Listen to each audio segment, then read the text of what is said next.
जय माता रानी दोस्तों, आप सभी का बहुत बहुत स्वागत है आपके अपने चैनल राधा कृष्ण ऑफिशियल में। उम्मीद करती हूँ आप लोग बहुत अच्छे होंगे। तो ये बताने के लिए कमेंट बॉक्स में जय माता दी जरूर लिखिएगा। तो चलिए आज आप सुनेंगे कार्तिक मास के महात्म्य का अध्याय 5। साथ ही आप सुनेंगे भगवान कृष्ण के सच्चे भक्त की कहानी। इसलिए आप सभी से निवेदन है कि आप कार्तिक मास के महात्म्य को सुनने के बाद में भगवान कृष्ण की कहानी को आप लोग जरूर सुनिएगा। तो चलिए कथा को शुरू करते हैं। दोस्तों वीडियो को लाइक जरूर कर दीजिएगा। राजा पृथु बोले, हे नारद जी, आपने कार्तिक मास में स्नान का फल कहा, अब अन्य मासों में विधि पूर्वक स्नान करने की विधि, नियम और उद्यापन की विधि भी बतलाइए। देव ऋषि नारद ने कहा, हे राजन, आप भगवान विष्णु के अंश से उत्पन्न हुए हैं, अतः यह बात आपको अच्छे से ज्ञात ही है, फिर भी आपको यथाचित विधान बतलाता हूँ। आश्विन माह के शुक्ल पक्ष की एकादशी से कार्तिक के व्रत करने चाहिए। ब्रह्म मुहूर्त में उठकर जल का पात्र लेकर गांव से बाहर पूर्व अथवा उत्तर दिशा में जाना चाहिए। दिन में या शयन काल में कान में जनेऊ चढ़ाकर, पृथ्वी पर घास बिछाकर, सिर को वस्त्र से ढककर, मुंह को भली भांति बंद करके, थूक एवं सांस को रोककर मल एवं मूत्र को त्याग करना चाहिए। तत्पश्चात मिट्टी एवं जल से भली भांति अपने गुप्त अंगों को धोना चाहिए। उसके बाद जो मनुष्य मुख शुद्धि नहीं करता उसे किसी भी मंत्र का फल प्राप्त नहीं होता है। अतः दांत और जीभ को पूर्ण रूप से शुद्ध करना चाहिए और निम्नलिखित मंत्रों का उच्चारण करते हुए दातुन तोड़नी चाहिए। हे वनस्पतियों, आप मुझे आयु, कृति, तेज, प्रज्ञा, पशु, संपत्ति, महाज्ञान, बुद्धि और विद्या प्रदान करो। इस प्रकार उच्चारण करते हुए वृक्ष से बाहर अंगुल की दातुन ले। दूध वाले वृक्ष से दातुन नहीं लेनी चाहिए। इसी प्रकार कपास, कांटेदार वृक्ष तथा जले हुए वृक्ष से भी दातुन लेना माना है, जिससे उत्तम गंध आती हो और जिसकी टहनी कोमल हो। ऐसे ही वृक्ष से दंत धावन ग्रहण करना चाहिए। प्रतिपदा, अमावस्या, नवमी, छठी, रविवार को चंद्र तथा सूर्य ग्रहण में दातुन नहीं करनी चाहिए। तत्पश्चात भली भांति स्नान करके फूल माला, चंदन, पान आदि पूजा सामग्री लेकर प्रसन्नचित होकर भक्ति पूर्वक शिवालय में जाकर सभी देवी देवताओं को अर्घ, आचमनीय आदि वस्तुओं से पृथक पृथक पूजा करके प्रार्थना एवं प्रणाम करना चाहिए। फिर भी भक्त के स्वर मिलकर श्री हरि का कीर्तन करना चाहिए। मंदिर में जो गायक भगवान श्री हरि का कीर्तन करने आए हो उनका माला, चंदन, तंबूल आदि से पूजन करना चाहिए, क्योंकि देवालय में भगवान विष्णु को अपनी तपस्या, योग और दान द्वारा प्रसन्न करते थे। परंतु कलयुग में भागवत गुणगान को ही भगवान श्री हरि को प्रसन्न करने का एकमात्र साधन माना गया है। नारद जी राजा पृथक से बोले, हे राजन, एक बार मैंने भगवान से पूछा कि हे प्रभु, आप सबसे अधिक कहाँ निवास करते हैं? इसका उत्तर देते हुए भगवान ने कहा, हे नारद, मैं वैकुंठ या योगियों के हृदय में ही निवास करता हूँ। अपितु जहाँ मेरे भक्त मेरा कीर्तन करते हैं मैं वहां अवश्य निवास करता हूँ। जो मनुष्य चंदन, माला आदि से मेरे भक्तों का पूजन करते हैं उनसे मेरी ऐसी प्रीति होती है जैसे कि मेरे पूजन से भी नहीं हो सकती।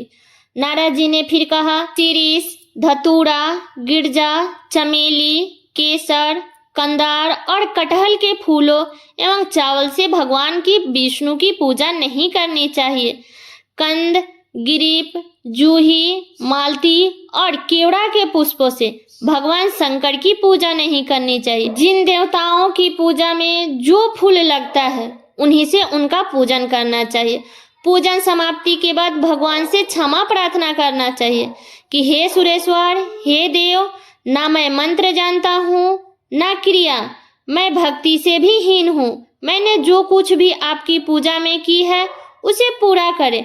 ऐसा प्रार्थना करने के पश्चात साष्टांग प्रणाम करके भागवत कीर्तन करना चाहिए, श्री हरि की कथा सुननी चाहिए और प्रसाद ग्रहण करना चाहिए। जो मनुष्य उपरोक्त विधि के अनुसार कार्तिक व्रत का अनुष्ठान करते हैं वो जगत के सभी सुखों को भोगते हुए अंत में मुक्ति को प्राप्त करते हैं। इसके आगे की कथा आपको अगले अध्याय में सुनने को मिलेगा। अब चलिए कृष्ण और उनकी सच्चे भक्त की कहानियां सुनते हैं। वृंदावन में स्थित पागल बाबा मंदिर की कहानी बड़ी ही दिलचस्प है, जिसे सुनने के बाद आप श्री कृष्ण के प्रेम में डूब जाएंगे। जैसे इस मंदिर का नाम है, बिल्कुल वैसे ही इस मंदिर के पीछे की कहानी है। दोनों ही बेहद दिलचस्प है, इसलिए आप लोग कहानी पूरा जरूर सुनिएगा। पागल बाबा मंदिर मथुरा वृंदावन के मार्ग में स्थित है। इसके बारे में एक कथा जनमानस में आज भी प्रचलित है। इसके अनुसार एक गरीब कृष्ण भक्त ब्राह्मण दिन भर ठाकुर जी का नाम जपता रहता था। उसके पास जो कुछ भी था, यूं कहे कि जितना भी रूखा सूखा उसे मांग करके खाने को मिलता था, वह सब भगवान के मर्जी समझ करके खुशी खुशी ग्रहण करते हुए अपना जीवन व्यतीत कर रहा था। एक बार उसे कुछ पैसों की जरूरत पड़ी तो वह किसी साहूकार से पैसे लेने के लिए गया। तब साहूकार ने उसे पैसा देते हुए कहा कि उसे जल्द ही पैसा लौटाने होंगे। उसकी बात मान करके वह पैसा लेकर घर आया। वह ब्राह्मण हर महीने नियम से किस्त का हिसाब करके साहूकार को पैसा लौटाने जाता था। आखिरी किस्त के थोड़े दिन पहले ही साहूकार ने वसूली का एक पत्र उसके घर भिजवा दिया। यह देखकर ब्राह्मण बहुत परेशान हुआ और साहूकार से विनती करने लगा, लेकिन साहूकार नहीं माना। तब ये मामला अदालत तक पहुंच गई। ब्राह्मण ने जज से अनुरोध करते हुए कहा कि एक किस्त के अलावा उसने साहूकार को सारा कर्ज दे दिया है। यह साहूकार झूठ बोल रहा है। यह सुनकर साहूकार ने क्रोधित होकर बोला कि उसने कोई गलत व्यवहार नहीं किया है। जिस किसी के सामने ब्राह्मण ने धन लौटाया है, उसका सबूत अदालत में पेश किया जाना चाहिए।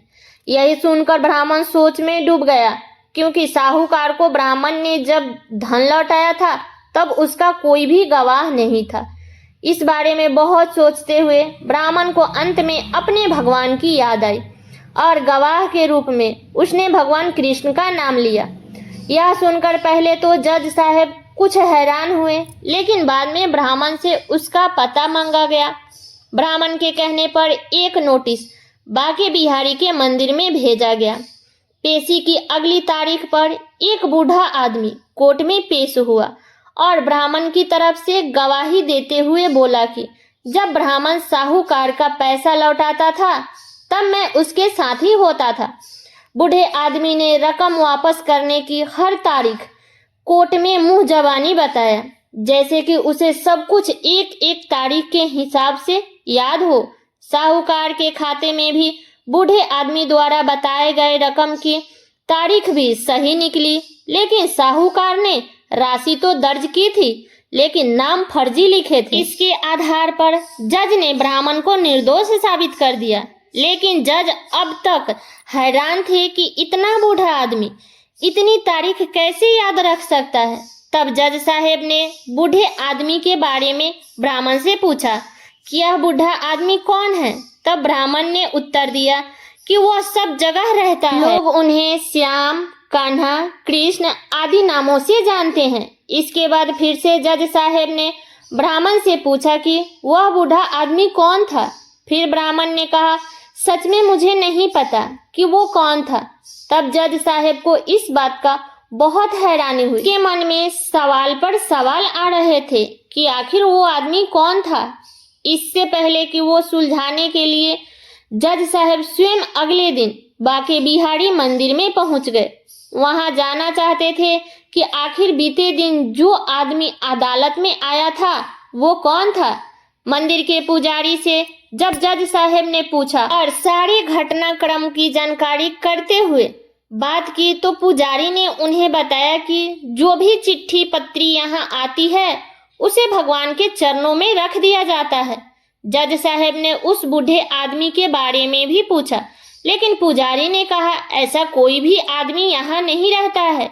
यह सब बात सुनने के बाद जज साहब को लगा कि वो साक्षात श्री कृष्ण ही रहे होंगे। इस घटना का जज पर इतना असर पड़ा कि अपने आप को धन्य मानते हुए उन्होंने अपने पद से इस्तीफा दे दिया और घर परिवार भी छोड़ दिया और स्वयं एक संत बन गए। यहाँ के स्थानीय लोगों का मानना है कि बहुत साल बाद वह जज पागल बाबा के नाम से वृंदावन में वापस लौटे और उन्होंने पागल बाबा मंदिर का निर्माण कराया।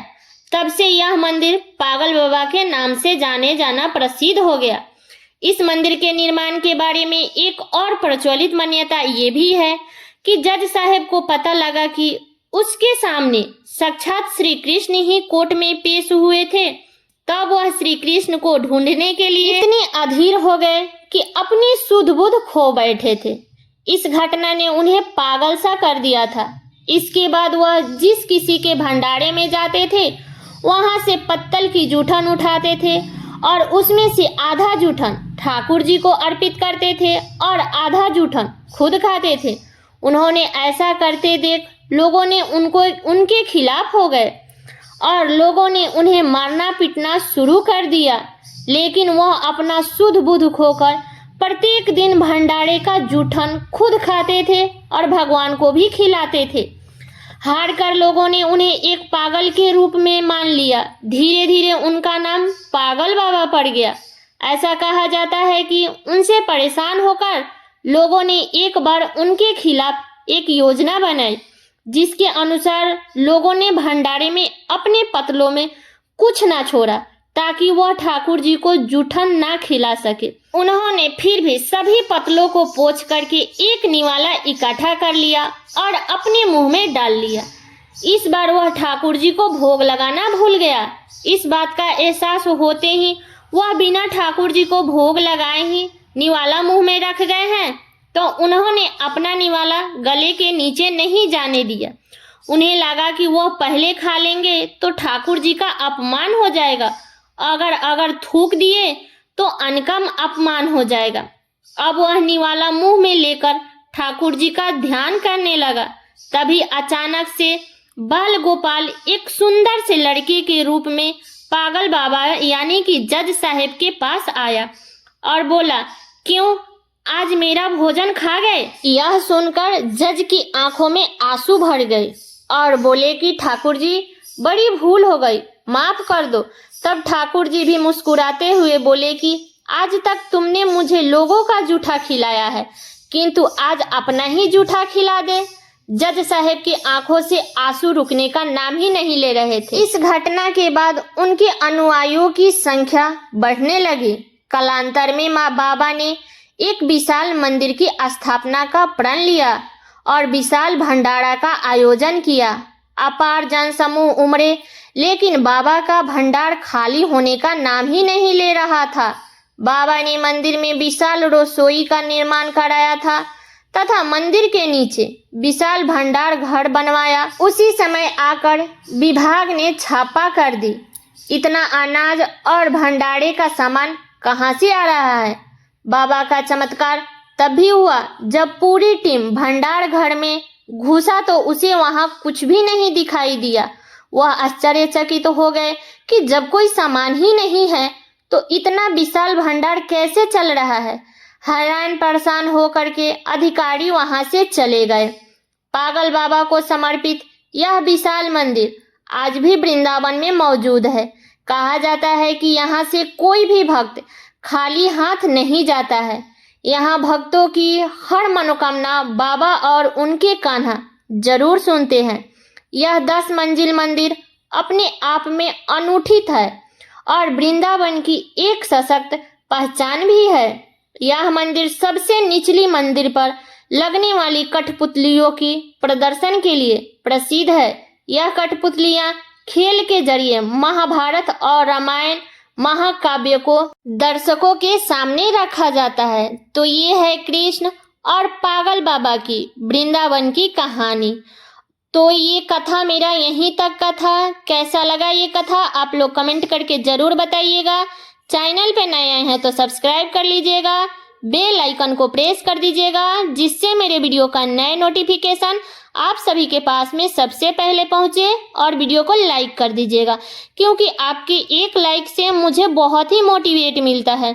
तो वीडियो को लाइक कर दीजिएगा और वीडियो को शेयर कर दीजिएगा, ताकि हर कोई कार्तिक मास के 5वें दिन की कथा को सुन सके। तो चलिए दोस्तों, मिलती हूँ अगले वीडियो में किसी नए वीडियो के साथ में। तब तक के लिए नमस्कार।